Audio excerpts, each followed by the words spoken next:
할렐루야. 한 주간 동안 어떻게 회복의 놀라운 은혜를 많이 경험하셨습니까? 어떠신 것 같아요? 체력적으로든 영적으로든 정신적으로든 어떻게 회복을 많이 경험하셨습니까? 우리 앞뒤로 옆으로 인사 나눌 때 하나님의 회복을 경험합시다 라고 인사 한번 나눴으면 좋겠습니다. 하나님의 회복을 경험합시다. 하나님의 회복을 경험합시다. 예, 중요한 거는 우리가 매주마다 하나님의 말씀을 듣습니다. 말씀 듣는 것 중요합니다. 왜요? 믿음은 들음에서부터 나기 때문에 듣는 것 굉장히 중요합니다. 그러나 여기서 한 걸음 더 나아가야 됩니다. 들은 그 말씀이 삶 가운데 드러나야 됩니다.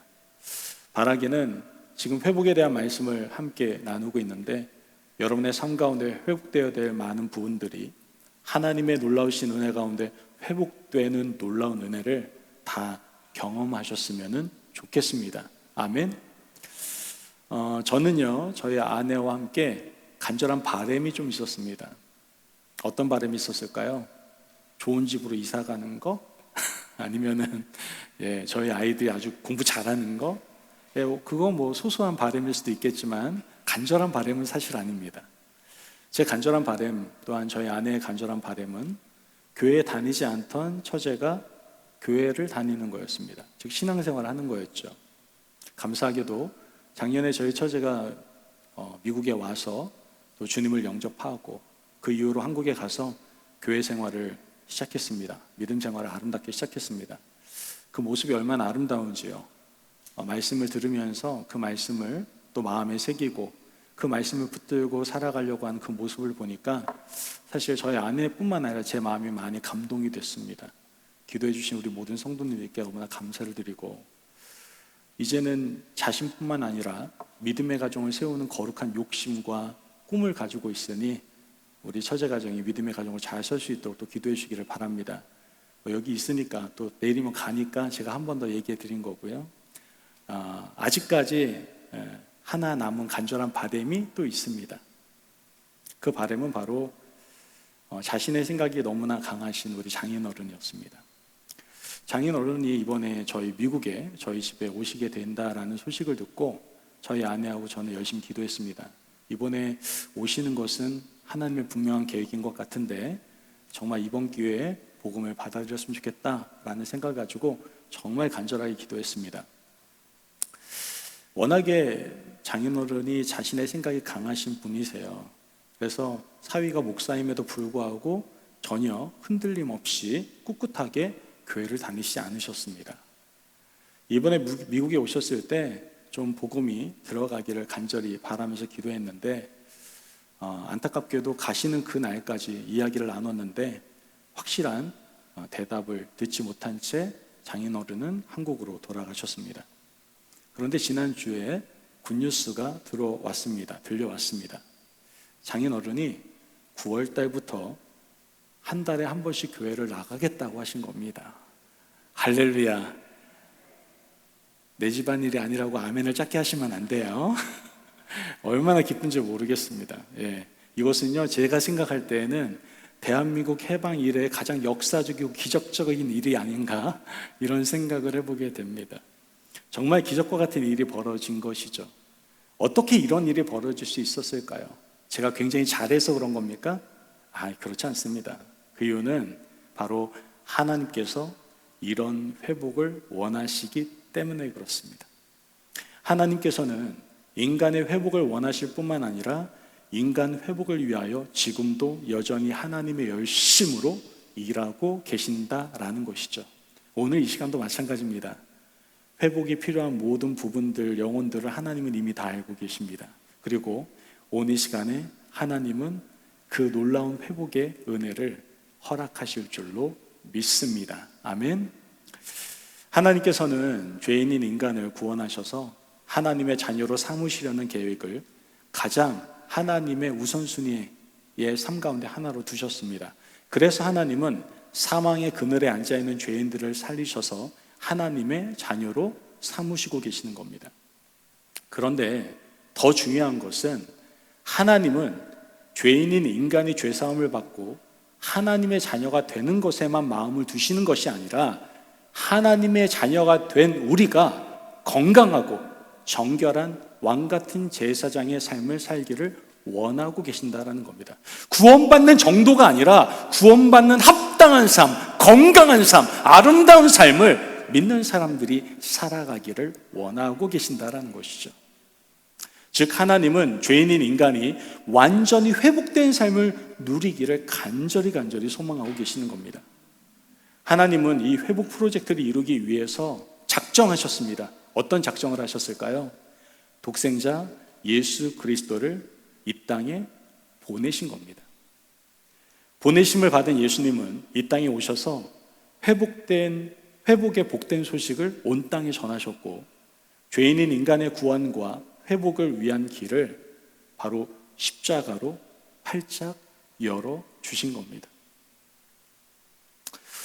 여러분, 오늘 본문은요, 이사야서 61장 1절에서 2절 말씀을 인용한 말씀입니다. 예수님은 이사야서 이 말씀을 인용하셔서 자신께서 이 땅에서 행할 사역을 분명하고 정확하게 말씀해 주고 계신 것을 알 수가 있게 됩니다. 그런데 예수님의 이 사역은요, 예수님 자신이 결정한 것은 아닙니다.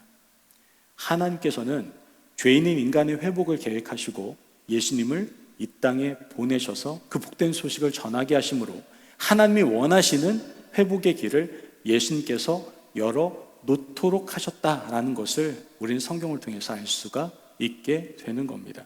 그래서 예수님은 자신이 스스로 오셨다라고 말씀하시지 않고 보냄 받았다라고 표현을 하고 계시는 겁니다. 오늘 본문 18절에 19절 말씀 같이 한번 읽어보도록 하겠습니다. 18절에 19절입니다. 시작. 주의 성령이 내게 임하셨으니 이는 가난한 자에게 복음을 전하게 하시려고 내게 기름을 부으시고 나를 보내사 포로된 자에게 자유를, 눈먼 자에게 다시 보게 함을 전파하며 눌린 자를 자유롭게 하고 주의 은혜의 해를 전파하게 하려 하심이라 하였더라. 아멘. 지금 회복되어야 될 그 영혼들을 위해서 누가? 예수 그리스도께서 이 땅에 오셨다라는 것을 말씀하고 있는 겁니다. 예수님의 사명이다라는 것을 보여주고 계시는 거죠. 그렇다면 이 가난한 자란 무엇입니까? 가난한 자란 세상이 그 어떤 것으로도 채워지지 않아서 오직 하나님의 은혜를 갈망하는 영적 가난을 이 가난한 자라고 말을 합니다. 또한 포로된 자란 무엇입니까? 신체적인 의미에서 질병에 붙잡힌 것을 표현한 것일 수도 있고, 또 영적인 의미로 어떤 악하고 영적인 추한 세력의 노예가 된 것을 말할 수도 있습니다. 즉 죄의 노예가 된 사람들을 바로 포로된 자라고 말을 하는 것이죠. 또한 눈먼 자들은 어떤 자들입니까?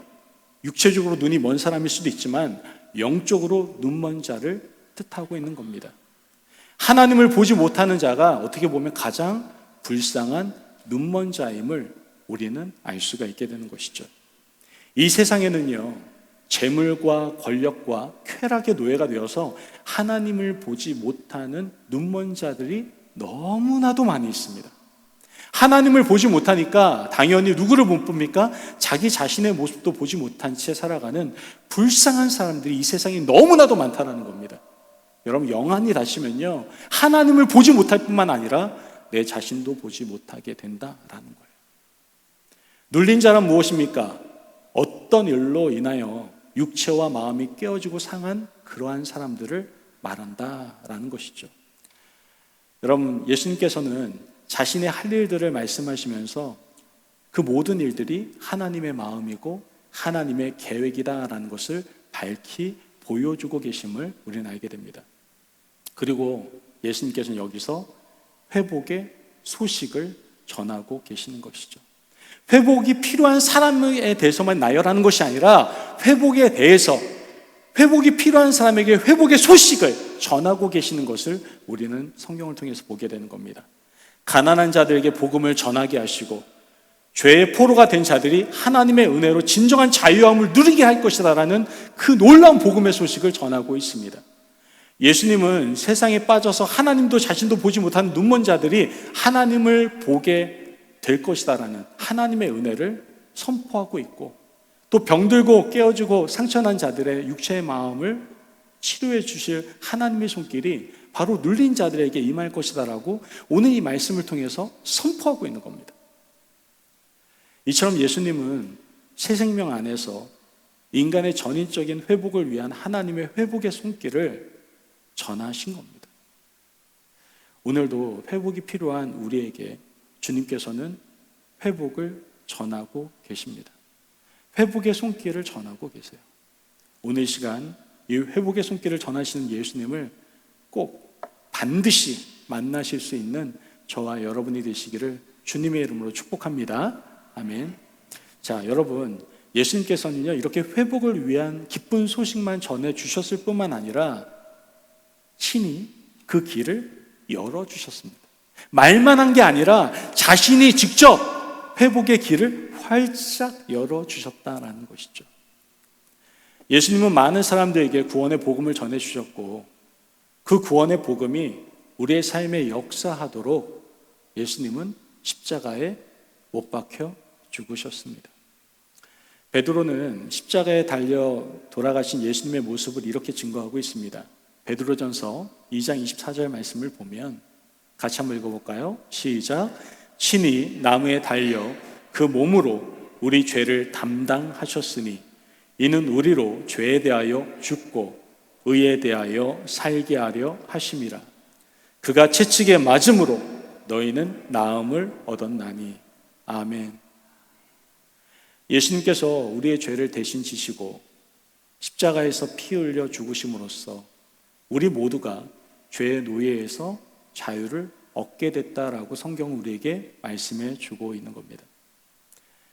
십자가에서 흘리신 예수님의 보혈은 우리를 죄에 포로된 상태에서 자유하게 하고 눈이 멀어서 하나님을 보지 못하는 우리의 눈을 열어 하나님을 볼 수 있게 해주었으며 삶의 현장에서 깨어지고 상한 우리의 몸과 마음과 영을 온전히 회복시켜주는 놀라운 능력임을 우리는 알게 되는 겁니다.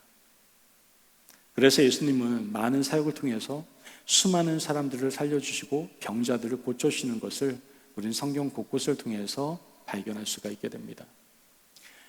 예수님의 이러한 일들을 통해서 예수님이 누구신지를 분명히 보여주십니다. 예수님은 어떤 분이십니까? 바로 예수님은 구원자이시고 예수님은 회복자이심을 우리에게 분명히 알려주고 계시는 겁니다.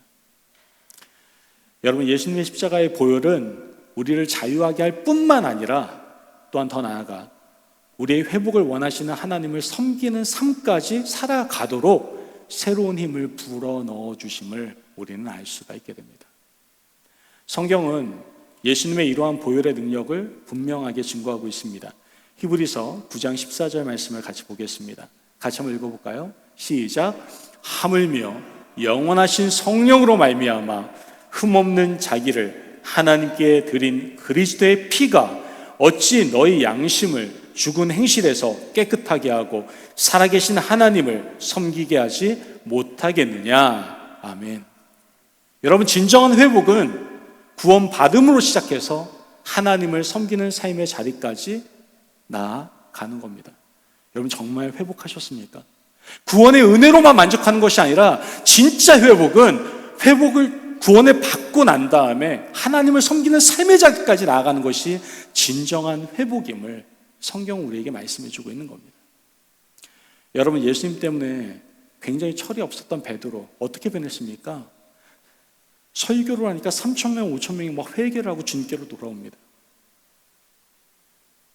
여러분, 정말 회복의 역사가 일어나면 이런 일들이 있는 겁니다. 삭개오, 행악자 사울, 주님을 만나고 회복되니까 새로운 삶이 펼쳐지게 되는 것을 우리는 보게 되지 않습니까? 저는 개인적으로 성품이 좋은 사람이 아니었습니다.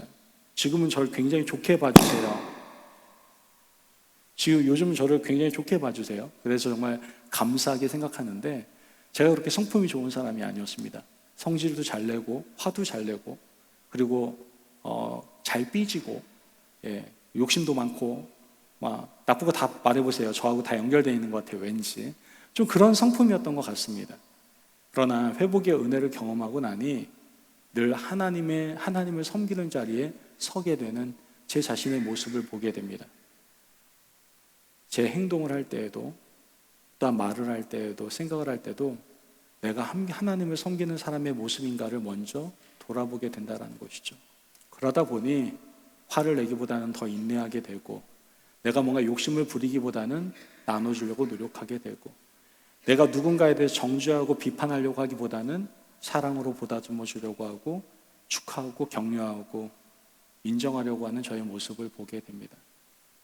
지금 잘하고 있다는 얘기를 하는 건 아니고요, 회복의 은혜를 경험하고 나아졌다라는 것을 말씀드리는 겁니다. 여러분, 이처럼 예수님께서는요, 구원자이시고 회복자이십니다. 그러므로 회복의 길을 열어주신 구원자이고 회복자이신 주님을 통해서 제발 회복의 은혜를 경험할 수 있는 저와 여러분이 되시기를 간절히 바랍니다. 아멘. 자, 그렇다면 우리가 이렇게 회복의 길을 열어주셨잖아요. 회복의 길은 열어놓으셨다니까요. 그러면 그 길을 어떻게 해야 돼요? 걸어가야 될 거 아닙니까? 물론 걸어가는 것도 우리 힘으로 나는 거 아닙니다. 예수님께서, 성령님께서 우리와 함께 해주셔야 걸어갈 수 있지만 어찌됐든 그 길을 걸어가는 것은 우리의 노력과 힘이 필요하다는 거예요. 자, 그렇다면 우리를 향하신 하나님의 계획이 구원이고 회복이라면 우리는 반드시 구원받아서 회복된 삶을 살아가려고 노력해야 됩니다. 그러기 위해서 우리는 예수님께서 열어놓으신 그 길을 걸어가야만 하죠. 어떻게 걸어갈 수 있을까요? 오늘 이 시간에 5가지만 여러분에게 설명을 하고 그 다음에 말씀을 정리해 보려고 합니다. 자, 우리가 예수님께서 열어놓으신 길, 이미 열어놓으셨어요. 가기만 하면 돼요. 어떻게 해야 될까요? 첫째는 예수 그리스도의 이름을 불러야 됩니다. 한번 따라해볼까요? 예수 그리스도의 이름을 불러야 합니다. 제발 부르십시오. 예수 그리스도의 이름을 부르십시오. 십자가의 보혈의 능력을 믿으십시오. 이게 그리스도인들의 첫 시작입니다. 여러분, 우리가 회복되기 원하잖아요. 회복의 시작점이 누굽니까? 예수 그리스도입니다. 그렇기 때문에 예수 그리스도의 이름을 불러야 되는 거예요. 내가 예수 그리스도와 아무런 상관이 없다면 내 안의 삶 가운데에서 회복은 절대로 일어나지 않습니다. 아, 목사님 저 그래도 좀 나아졌는데요. 그건 회복이 아니에요. 회복 비스무리한 한 거지. 진정한 회복은 예수 안에 있습니다. 여러분, 아직도 구원받지 못했다면 무엇보다도 구원받기 위해서 이 땅에 구원자로 오신 예수 그리스도를 여러분 믿으셔야 돼요. 지난주에도 말씀드렸지만 교회 나온다고 해서 예수 믿는 거 아닙니다. 교회 나온다고 해서 구원 다 받는 거 아닙니다. 죄송합니다. 목사라고 해서 구원받는 거 아닙니다. 예수 그리스도의 이름을 부르는 사람, 예수님을 믿는 사람, 그 사람이 구원받는 겁니다. 우리는 가끔 나는 내가 구원받을 자격이 없어. 자격이 내 요건을 갖추고 있는 것 같지 않아, 이렇게 얘기를 합니다. 여러분, 성경에 어떠한 자격과 요건이 적혀 있지 않습니다. 자격과 요건이 적혀 있는 성경 말씀이 있다라고 한다면 로마서 10장 9절에 10절 말씀밖에 없습니다. 한번 볼까요? 로마서 10장 9절과 10절 말씀 같이 한번 읽어봅시다. 시작. 내가 만일 입으로 예수를 주로 시인하며 또 하나님께서 그를 죽은 자 가운데서 살리신 것을 내 마음에 믿으면 구원을 받으리라. 아멘. 계속 읽읍시다. 사람이 마음으로 믿어 의에 이르고 입으로 시인하여 구원에 이르느니라. 믿으십니까? 아멘. 그래서 예수님의 이름을 불러야 되는 겁니다. 부르십시오. 여러분, 우리가 말하는 게요, 그냥 말하는 게 아닙니다. 히브리 말들은요 참 재밌어요. 히브리어는요 말하는 게 행동 언어예요. 모든 게 다 말하는 대로 그대로 행동하는 것을 의미합니다. 대부분의 히브리어의 단어의 그 의미를 가지고 있어요. 말한다는 건요 내 안에 있는 것들이 나오는 거예요. 그리고 말할 때 나는 그러한 삶을 살아가겠노라고 고백하는 겁니다. 여러분, 제발 하나님의 약속의 말씀이 내 안에 이루어지도록 예수님을 나의 구원자로 믿고 담대하게 부를 수 있어야 됩니다. 왜입니까? 예수 그리스도를 통해서 바로 구원이, 진정한 회복이 시작되기 때문에 그렇습니다. 그러므로 여러분 먼저 예수 그리스도의 이름을 담대히 부르시기를 바랍니다. 아멘. 또한 두 번째로 기억해야 될 것은 예수님을 향한 첫사랑을 회복하셔야 된다는 거예요. 따라해볼까요? 예수님을 향한 첫사랑을 처음 사랑을 회복해야 합니다. 여러분, 이미 그리스도의 은혜로 구원을 받았다면 지속적인 회복의 길을 좀 걸어가셔야 됩니다. 그런데 이 지속적인 회복의 길을 걸어가기 위해서 우리가 잊지 말아야 될 것이 있는데, 그것이 바로 항상 예수 그리스도를 향한 첫사랑을 버리지 않아야 된다는 겁니다. 구원 받았음에도 불구하고 때로는 넘어지고 깨어지고 또 때로는 죄악의 포로가 되는 것은 바로 예수님과의 처음 사랑을 버렸기 때문에 그렇습니다. 에베소 교회는요, 초대교회로서 하나님께 인정받았던 교회입니다. 주님께 칭찬받았던 교회가 에베소 교회입니다. 그러나 동시에 에베소 교회는 예수님의 책망도 함께 받았음을 우리는 알게 됩니다.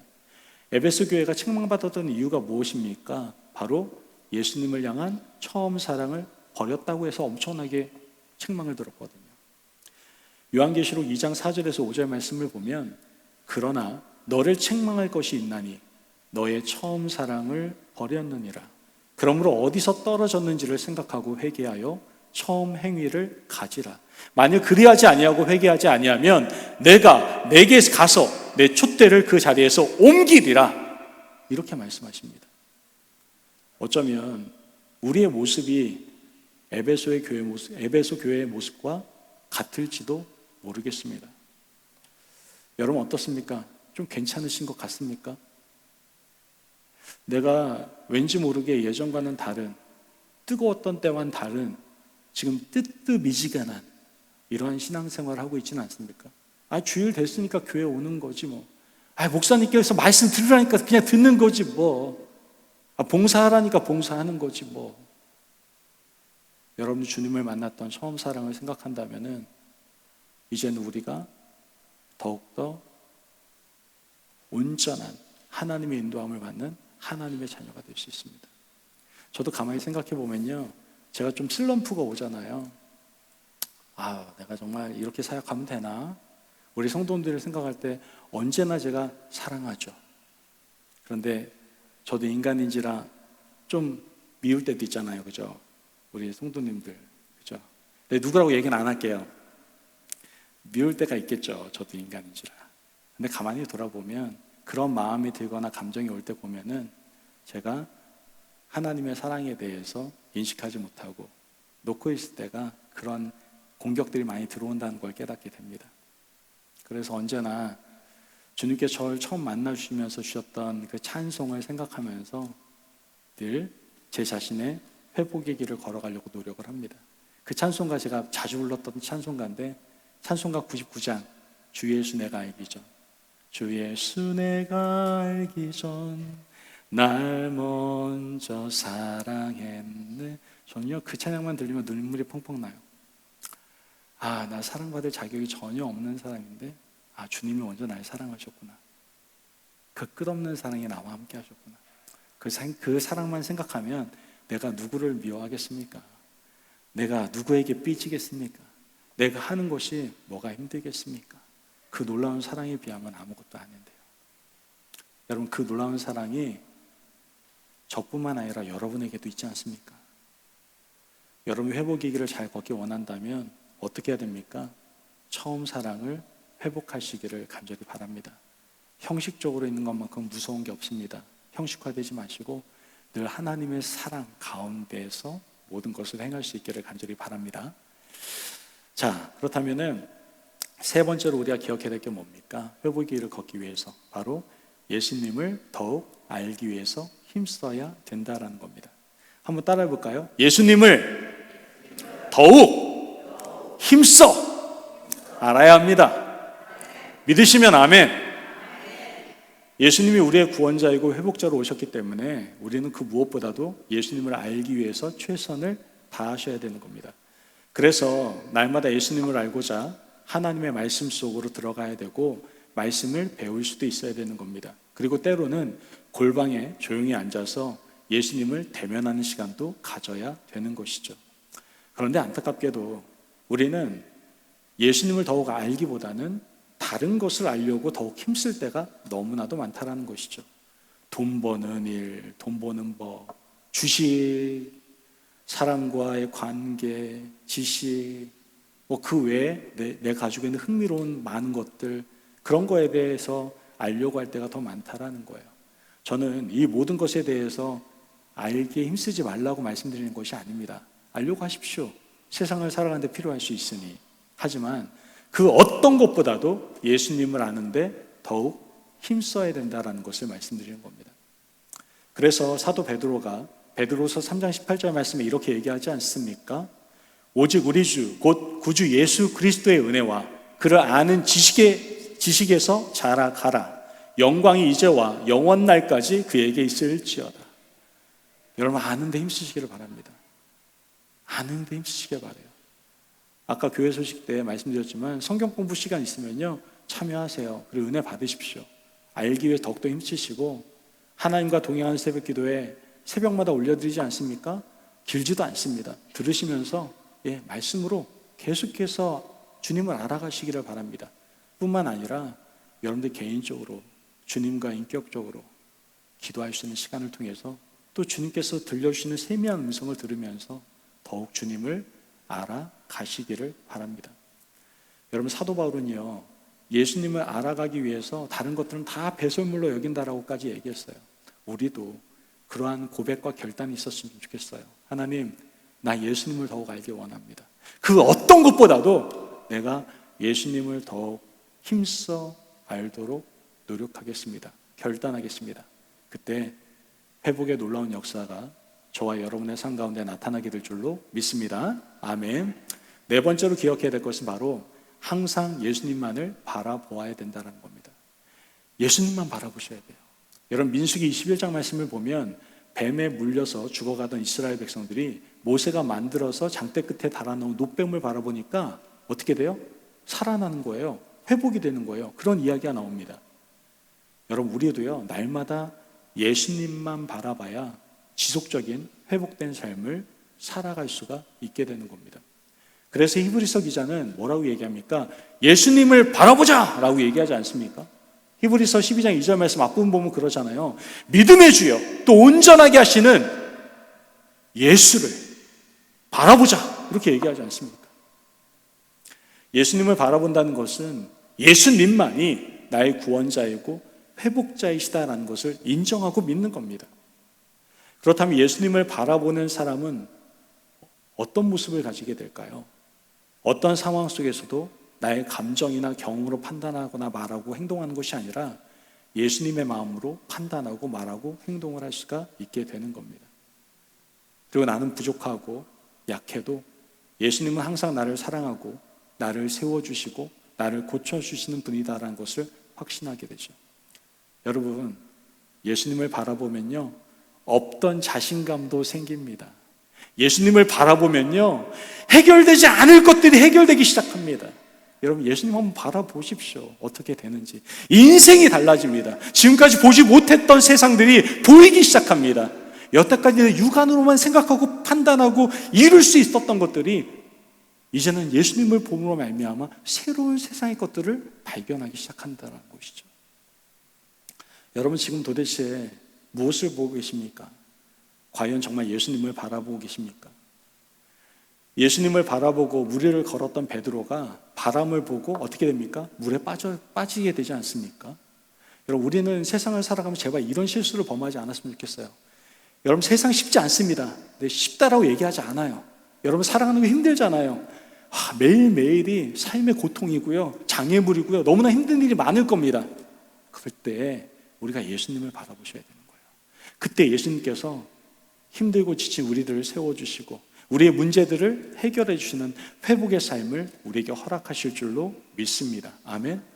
제발 회복을 위하여 항상 예수님을 바라보시길 바라요.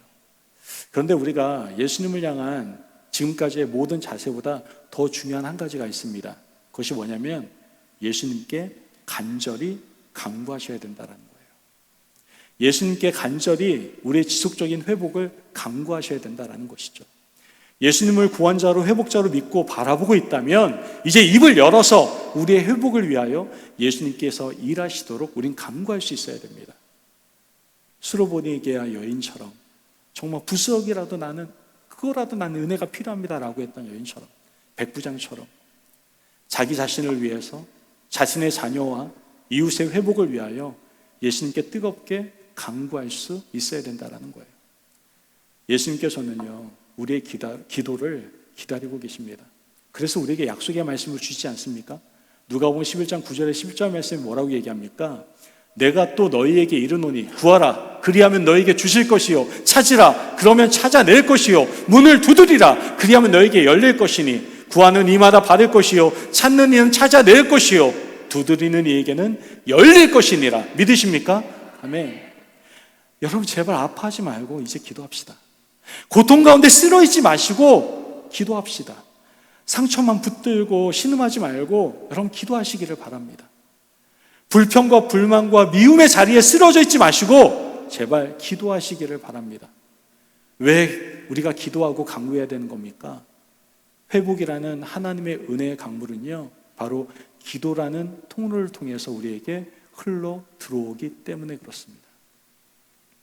오늘 시간에 정말 하나님께 간절히 간구할 수 있는, 기도할 수 있는 저와 여러분이 되시기를 간절히 바랍니다. 아멘. 여러분, 예수님께서는 회복을 전하시고 우리를 위해 회복의 길을 열어 놓으셨습니다. 예수님의 십자가의 보혈은 우리를 죄의 속박에서 해방하시고 영적으로 눈먼 상태에서 벗어나게 하시며 상처 입은 몸과 마음을 온전히 회복시키시는 놀라운 능력입니다. 그게 바로 예수님의 보혈의 능력입니다. 이제 회복의 길을 걷기 위해서 우리의 결단이 매우 중요합니다. 어떻게 회복의 길을 걸어야 됩니까? 첫째, 예수 그리스도의 이름을 부릅시다. 아직 예수님을 모르신다면 지금이 바로 그분을 믿고 새로운 삶을 시작할 때임을 기억하시고 예수님의 이름을 부르시길 바랍니다. 둘째로, 예수님을 향한 처음 사랑을 회복하시길 바랍니다. 처음 주님을 만났을 때 뜨거운 열정과 순수한 마음을 되찾아서 주님과의 관계를 굳건히 하시기를 바랍니다. 셋째로, 예수님을 더욱더 힘써 알려고 노력하시기를 바랍니다. 말씀을 가까이 하고 기도하며 그분을 깊이 알아갈 때 우리는 온전한 회복을 경험할 수가 있게 되는 겁니다. 네 번째로는 어떤 상황 속에서도 오직 예수님만 바라봅시다. 세상의 풍파에 흔들리지 않고 믿음의 주가 되시는 예수님을 끝까지 신뢰하며 나아가시기를 바랍니다. 마지막으로 간절히 간구합시다. 수로보니게 여인처럼 간절한 마음으로 주님께 나아갈 때 주님께서는 우리 기도에 응답하시고 회복의 은혜를 허락하실 줄로 믿습니다.